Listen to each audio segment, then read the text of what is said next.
Good morning, student. Today we have discussed the question number 14 of exercise 7.3. Next इससे पहले वाले video में अपन ने question number 11, question number 12 and question number 13 को solve किया था।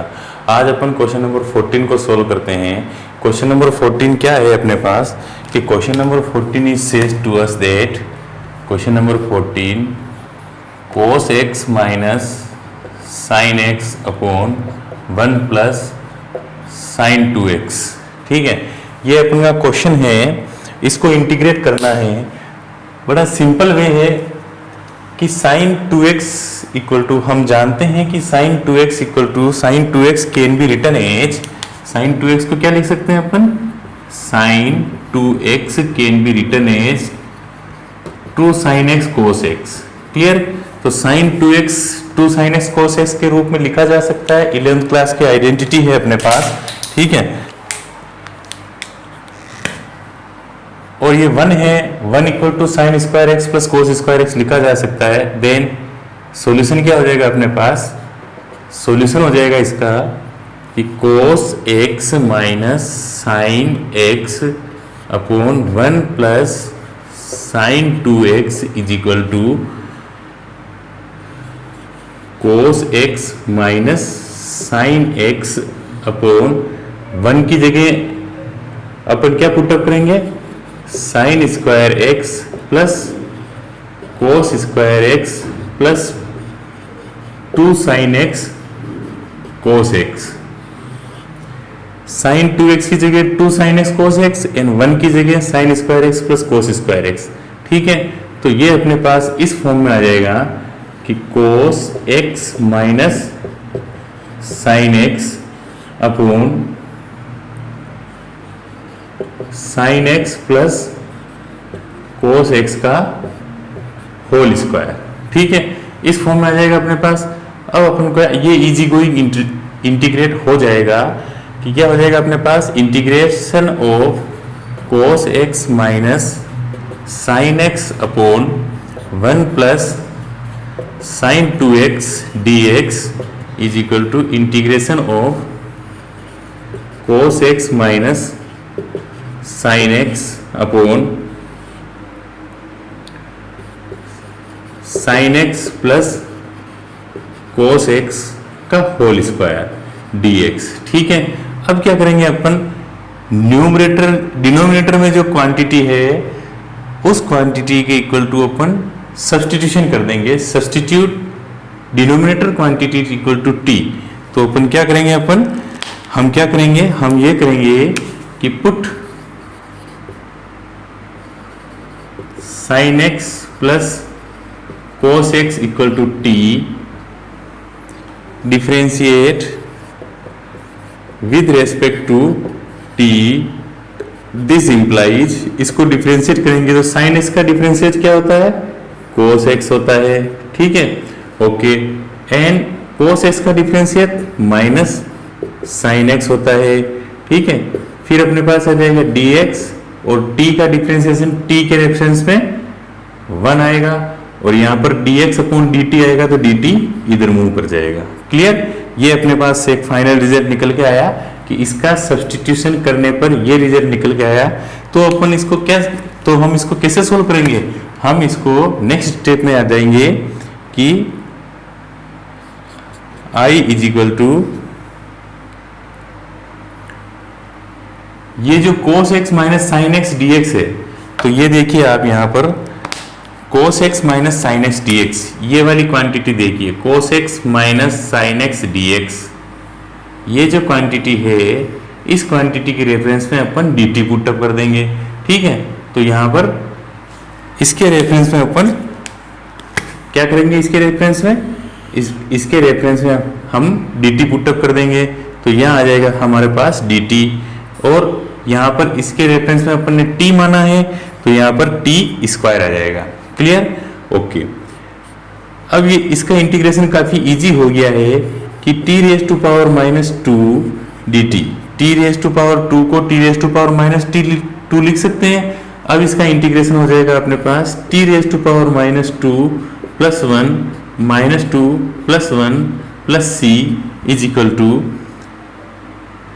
-2 + 1, तो नीचे तो आ जाएगा डिनोमिनेटर में -1, ऊपर आ जाएगा t⁻⁻1 प्लस c, तो ये अपने t⁻⁻1 है, तो ये क्या आ जाएगा 1/t आ जाएगा, -1 बाहर मल्टीप्लाई हो जाएगा ऊपर, प्लस c, t की जगह क्या था, t की जगह ये वैल्यू थी अपने पास, तो क्या पुटअप कर देंगे -1 sin x plus cos x plus c, ये आपका फाइनल आंसर होगा इस क्वेश्चन का। क्लियर? तो क्वेश्चन काफी इजी था स्टूडेंट, और अपन को क्या करना है, इंटीग्रेशन के क्वेश्चन में प्रेजेंस ऑफ माइंड रहना बहुत जरूरी है। जितना माइंड अपना प्रेजेंट रहेगा, अपनी सोच जितनी ज्यादा अच्छी होगी ट्रिग्नोमेट्री के क्वेश्चन में, सोच अच्छी होने का मतलब स्टूडेंट, मेरा मतलब 11th क्लास की ट्रिग्नोमेट्रीज की जितने भी फार्मूले वो दिमाग में अच्छी तरीके से याद होने चाहिए, वो फार्मूले बिल्कुल क्लियर होने चाहिए दिमाग में, और 10th क्लास की 3 जो आइडेंटिटियां हैं वो भी दिमाग में बिल्कुल अच्छी तरीके से व्यवस्थित याद होनी चाहिए। बस वो याद होगी तो आप कहीं पर भी इंटीग्रेशन के किसी भी क्वेश्चन में डिफीट नहीं खाओगे। क्लियर? तो ये आपका फाइनल आंसर है, आप इसको राइट डाउन कर लीजिए। Yes student, now question number 15। Question number 15 क्या कहना चाह रहा है अपन को? क्वेश्चन नंबर 15 कह रहा है कि 10³ 2x sec 2x, इसको इंटीग्रेट करना है। इसको इंटीग्रेट करने के लिए अपन को थोड़ा सा ध्यान से सोचना पड़ेगा कि अपन इसके साथ क्या क्या कर सकते हैं।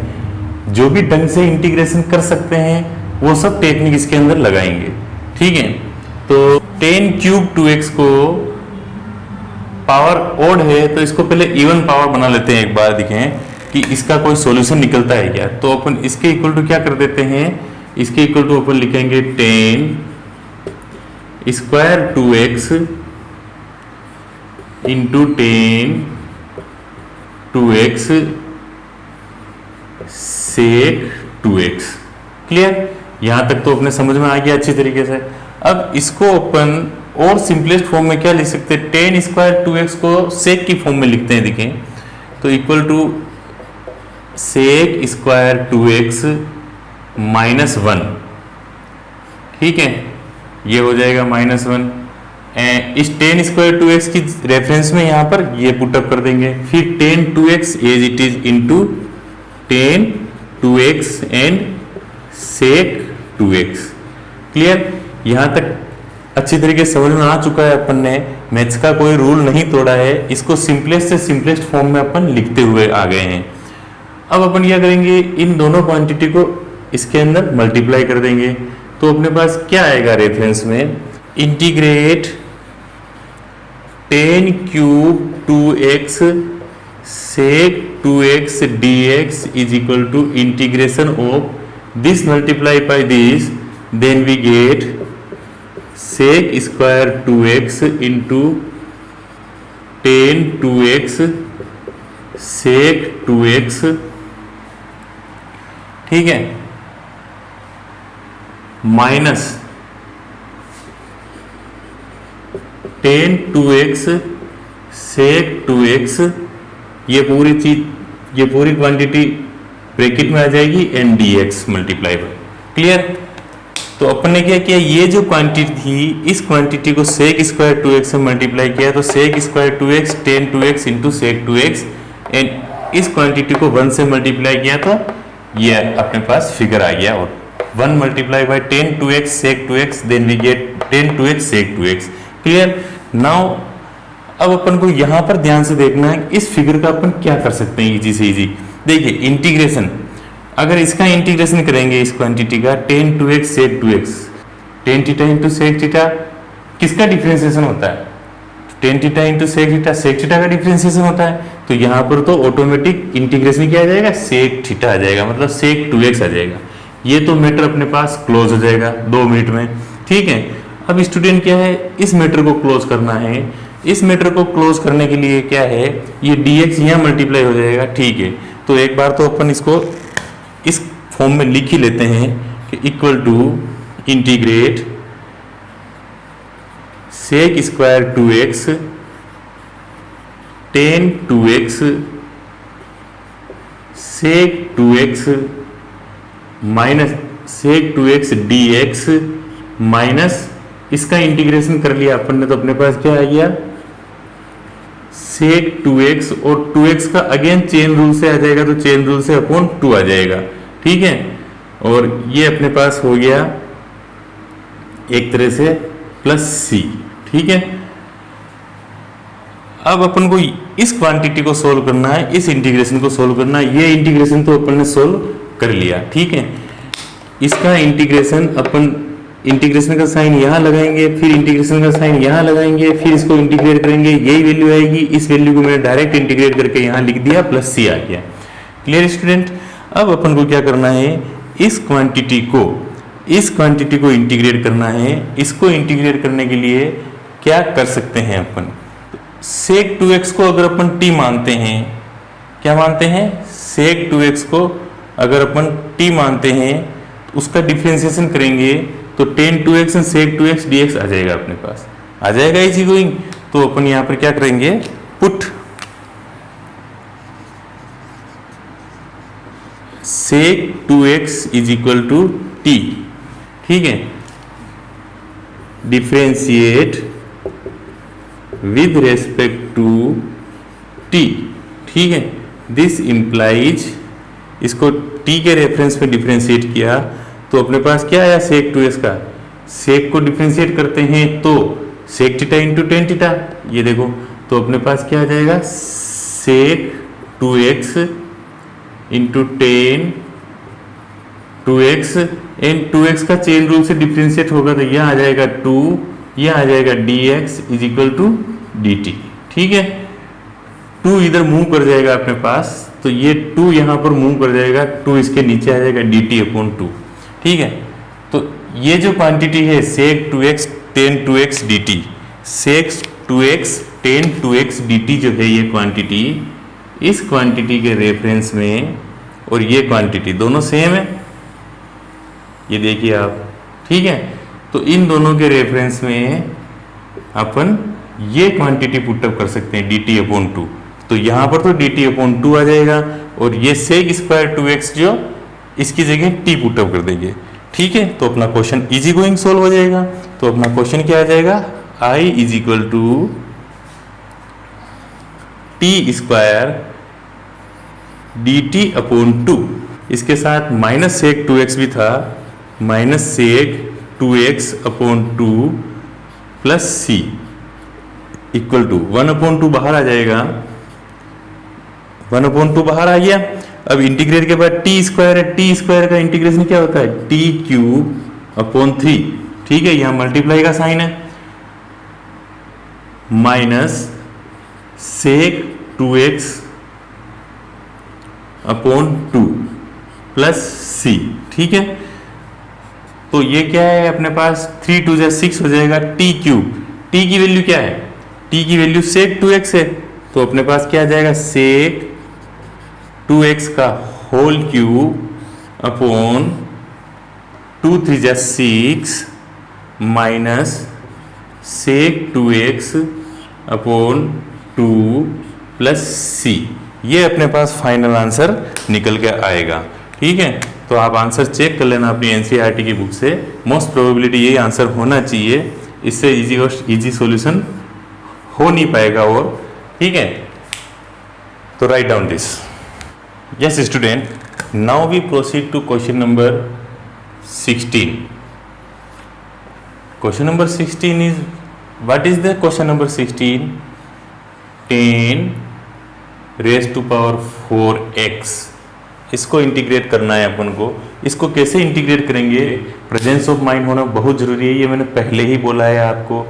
और इंटीग्रेशन के क्वेश्चन या 12th बोर्ड के क्वेश्चन सोल्व करते समय आपका प्रेजेंस ऑफ माइंड होना बहुत जरूरी है। इंटीग्रेशन के लिए तो बहुत ज़्यादा, क्योंकि इंटीग्रेशन में बहुत ज़्यादा दिमाग लगाना पड़ता है। ये किसका डिफरेंशिएशन था, किसका इंटीग्रेशन था, क्या टेक्निक लगा सकते हैं, सब्स्टिट्यूशन लगा सकते हैं या क्या कर सकते हैं। ठीक है, तो 10 रेज़ टू पावर 4x को देखिए अपन सोल्व करने की कोशिश करते हैं हम कि 10 square x into 10 square x लिख सकते हैं अपन, बिल्कुल लिख सकते हैं हम। अगर हमने इसको इस क्वांटिटी में लिख दिया तो हम आगे क्या कर सकते हैं, आगे एक टेन स्क्वायर को कन्वर्ट करते हैं, देखें कि sec square x minus 1, tan square x convert कर लिया इसको, ठीक है। अब एक काम करते हैं, इस टेन स्क्वायर को इससे मल्टीप्लाई करते हैं तो अपने पास sec square x tan square x minus tan square x आ गया, ठीक है, ये अपने पास आ गया।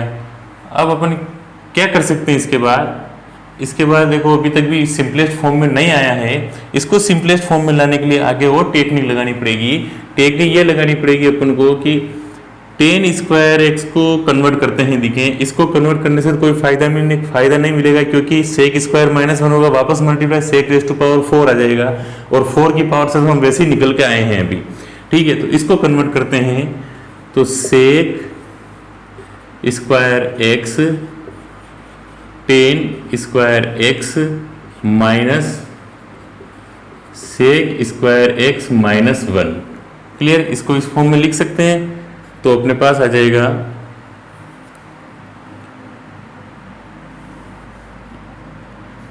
I is equal to integrate tan raise to power 4x dx can be written as integrate sec square x tan square x minus sec square x minus into minus plus 1 bracket dx। Tan raise to power 4x को अपन इस form में लिख सकते हैं, ठीक है, okay. Now equal to का sign, अब ध्यान से देखिए, देखो सेक स्क्वायर एक्स का इंटीग्रेशन 10x हो जाएगा, 1 का इंटीग्रेशन x हो जाएगा। अब यहाँ की टेंशन रही अपने पास, तो पहले इन दोनों का इंटीग्रेशन कर लेते हैं अपने पास। तो sec square x tan square x dx minus 10x plus x plus c, clear, ठीक है। अब अपन क्या कर सकते हैं, अब इस क्वेश्चन के लिए सिर्फ इस क्वांटिटी को अपन को सोल्व करना है। इसके लिए अपन क्या करेंगे ज़्यादा से ज़्यादा कि 10x इक्वल टू टी मान लेंगे, 10x का डिफ्रेंसिएशन करेंगे तो सेक स्क्वायर एक्स आ जाएगा जो इस इंटीग्रेन में मौजूद है, ठीक है। तो ये पहले अपनी ट्रिक थी कि किसी को इंटीग्रेशन में सब्स्टिट्यूशन मारने से पहले ये देख लो कि उसका डिफ्रेंसिएशन इंटीग्रेन में मौजूद है कि नहीं है। तो इसका 10 को टी मानेंगे तो उसको डिफ्रेंसिएशन करेंगे तो सेक स्क्वायर एक्स अपने पास पहले से है, तो अपन इसको टी मान लेते हैं। तो पुट